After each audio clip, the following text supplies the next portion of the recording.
안녕하세요. 가죽공예 전문가 김태진입니다. 이번 시간에는 팔찌에 대해서 팔찌를 만들어 보는 연습을 해보도록 하겠습니다. 이번 시간에 만들 팔찌는 일반적으로 단면을 마감하고 단면을 어떻게 처리하는지에 대해서 집중적으로 알아볼 텐데요. 이 팔찌를 만들기 위해서는 먼저 패턴을 제작하도록 하겠습니다. 두꺼운 종이 하나 길게 잘라서 준비하시고요. 팔찌에 사용되는 장식, 지금은 버클을 이용할 텐데 이 장식에 맞게 넓이를 재도록 하겠습니다. 이 팔찌는 1.1mm, 1.1cm를 자를 텐데요. 자, 보시면 일반적으로 패턴의 중심선에 또 아까 전에와 같이 중심선에 칼금을 넣어 주십니다. 칼금을 넣어 주시고 접어 주시면 이렇게 만들어졌죠. 그 이후 한쪽 면에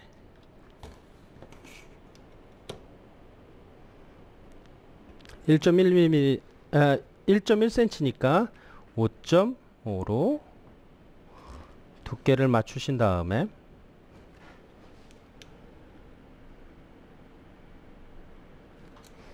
과감하게 재단을 하시면 됩니다. 사실 이 문진을 놓고 사용하시면 제일 좋은데 없으시면 그냥 무거운 거 올려 놓으시고 재단하시면 무리 없이 자르실 수 있는데, 칼을 가지고 재단하실 때 가장 중요한 점 중에 하나는 멈추면 일단 흔들릴 가능성이 높습니다. 그러니까 단 한 번에 자른다라는 생각으로 잘라 주시면 됩니다. 잡고 항상 왼쪽 팔은 칼이 지나가는 곳에 옆에 항상 눌러주면서 사용하시면 되겠습니다.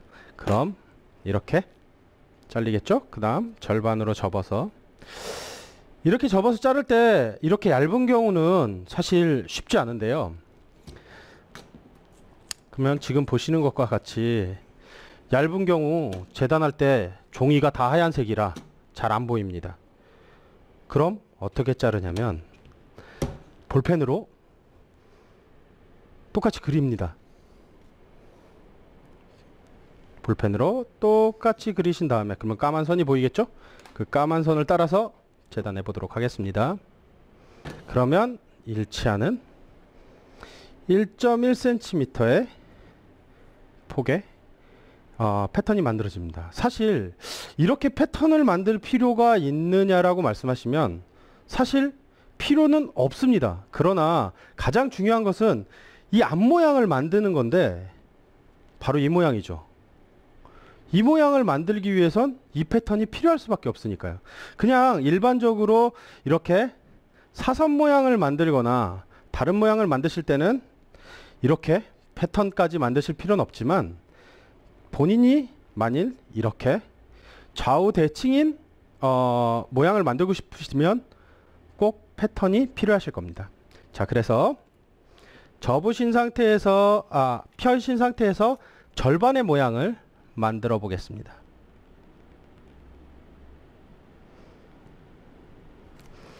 이거는 완전히 자율곡선이라 본인이 만들고자 하는 모양대로 만드신 다음에 접고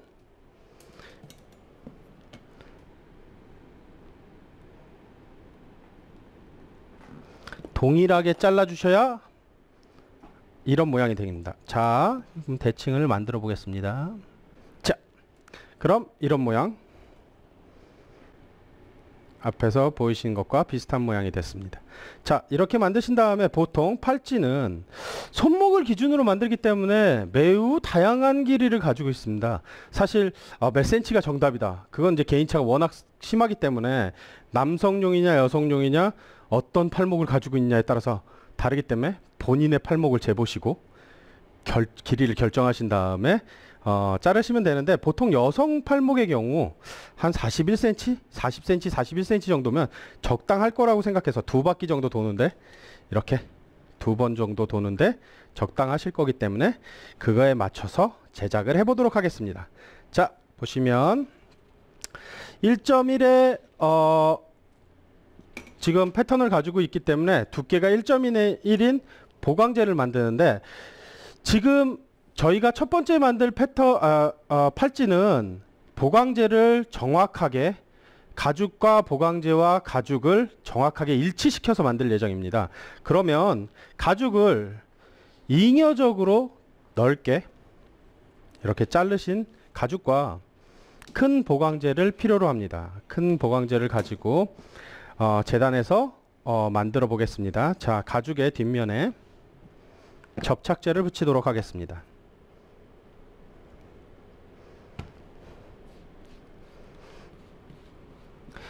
이때 이 가죽을 전체적으로 다 사용하는 것이 아니기 때문에 천천히 편안하게 넓게 발라주시면 되고, 약 40cm 가량 발라주시면 됩니다.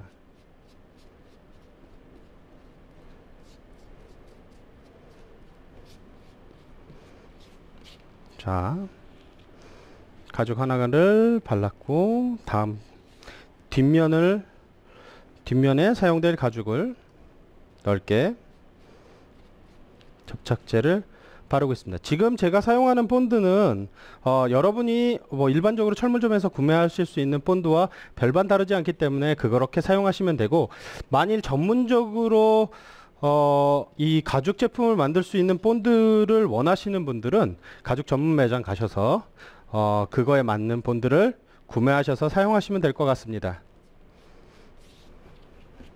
자, 넓게 발라 놓고요. 자, 이제 보강재에다 본드를 바르도록 하겠습니다. 보강재는 그냥, 이 보강재는 지금 레더 베이스라고 불리기도 하고 레더 보드라고 불리기도 하는 LB라는 이름을 가진 애입니다. 이 보강재는 펄프랑 가죽 부스러기가 같이 섞여 있어서 종이처럼 만들어 놓은 애들인데, 가죽이랑 붙었을 때 가죽처럼 움직이라고 만들어지는 보강재입니다. 자, 이 보강재를 이용해서, 물론 이 보강재가 없으시면 안 쓰셔도 됩니다. 그러나 일반적인 종이를 사용하셔서 같은 효과를 보실 수 있다라고 하시기에는 좀 애매합니다. 그러니 만일 본인이 이런 보강재를 구하시기가 어려우시면 그냥 가죽과 가죽을 부착하여 사용하시면 될 것 같습니다. 자, 그럼 보강재는 부착해 주시고요. 부착하신 다음에, 자, 일자로 어떻게 자르냐라고 얘기하시는데요. 일반적으로, 그리고 일자로 어떻게 붙이냐고 얘기하시는 분들이 계십니다. 일반적으로 그냥 자를 대고 일자로 붙이시면 가장 일자스럽게 붙겠죠. 그래서 일자 모양으로 붙이신 다음에 문지를 얹고 대충, 지금은 정확한 정재단을 하는 것이 아니기 때문에 대충 재단을 하시고, 반대쪽으로 돌리셔서 접착제를 발라주시고,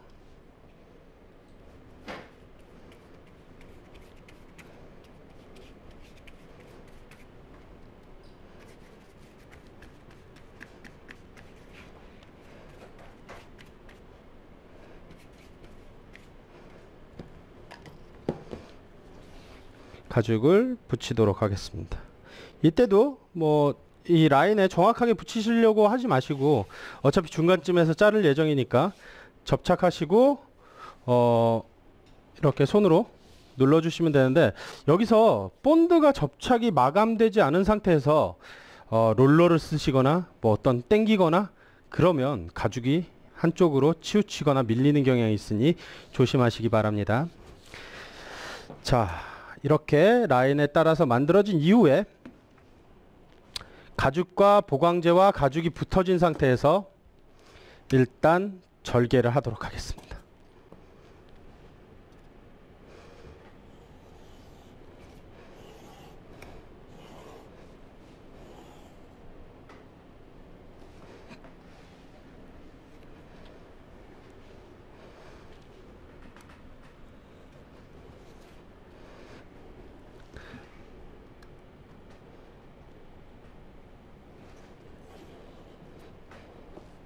자, 한쪽 면을 직선으로 잘랐습니다.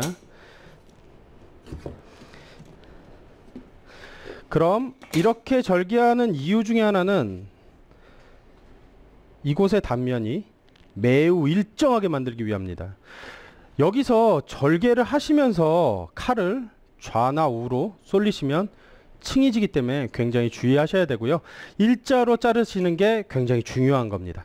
자, 여기서 1.1을 맞추셔서 자르셔도 상관없고요.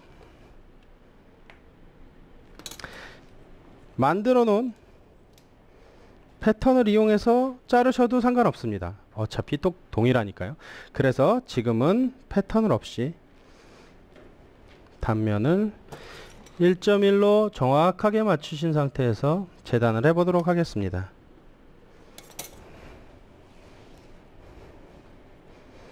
칼을 가시고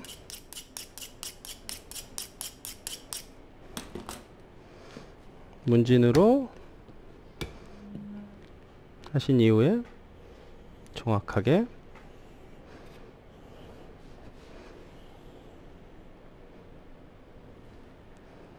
(1.1을) 자르도록 하겠습니다. 자, 나머지들은 필요 없고요.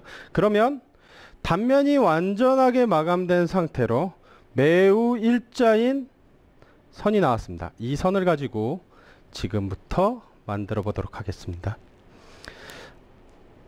그럼 이제 패턴에 있는 모양대로 절개를 해야 되겠죠?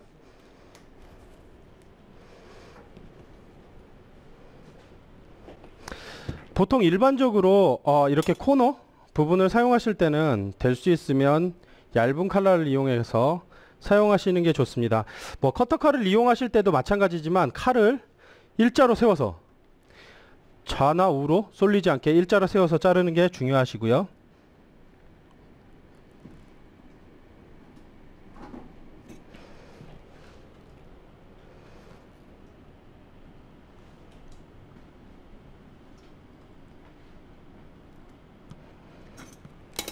모양을 일정하게 만들어 주시면 되겠습니다. 자, 그 다음 제가 지금 인두기에 열을 올리도록 하겠습니다. 저희가 지금 바느질을 해도 상관은 없지만 바느질을 안 해도 특별한 문제가 없게끔 열 처리를 해서 라인들을 잡아 보도록 하겠습니다. 길이는 우리가 필요한 길이인 40cm를 만들어 보겠습니다. 그럼 아까 전에 말씀드렸다시피 정확한 길이인 41cm를 맞춰서 재단하도록 하겠습니다.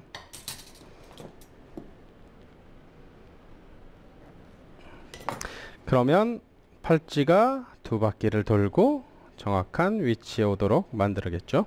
자, 라인을 그을 때 중요한 점은 일반적으로 열이 올랐습니다. 라인을 걸 때 중요한 점은 일반적으로 이렇게 생긴 인두기들은 집에 있는 인두기를 사용하셔도 전혀 지장이 없으신데 집에 있는 인두기들은 이런 팁이 없습니다. 그러니까 인두기를 사용하시는 것들 중에 중요한 거는 단면에 열 처리를 하시는 것들도 중요하고 옆에 라인을 그어 가지고 라인을 통해 가지고 접착을 강화시키는 것도 중요합니다. 그러니까 이런 팁들이 필요하겠죠. 그래서 팁은 매우 다양한 종류가 있으니 구매해서 사용하시면 될 것 같습니다. 일반 인두기용 팁도 얼마든지 존재하니까 그걸 사용하시면 되고요. 자, 잡으신 다음에 라인을 보시는 바와 같이 일정한 힘으로 쭉 밀어주시면 됩니다. 이럴 때 가장 중요한 점 중에 하나는 이렇게 라인을 만들어 줄 때 옆 측면도 같이 열을 가하기 때문에 단면 처리도 같이 이루어집니다. 그래서 후에 마감재를 바를 때 매우 도움이 되겠죠. 자, 그럼 한번 쭉 인두를 해보겠습니다.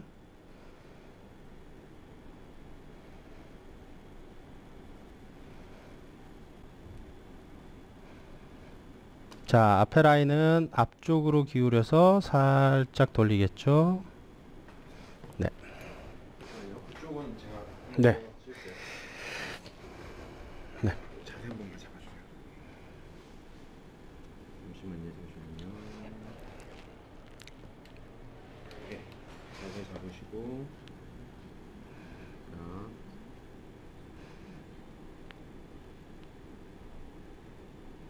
쭉 인두로 잡으신 다음에 곡선으로 싹 들어오셔서 라인을 잡으시면 됩니다.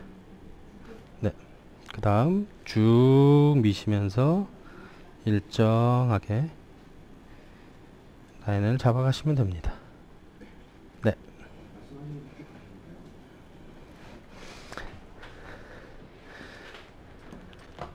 자, 이렇게 라인을 앞뒤로 잡으신 다음에 지금 접착 효과도 같이 일어났기 때문에 단면을 처리하기 매우 편해졌습니다.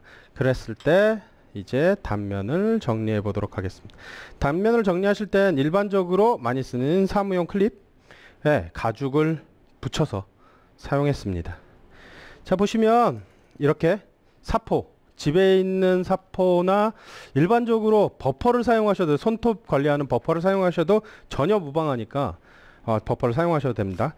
그래서 한쪽 방향으로 일정하게 밀어주는 것이 중요합니다.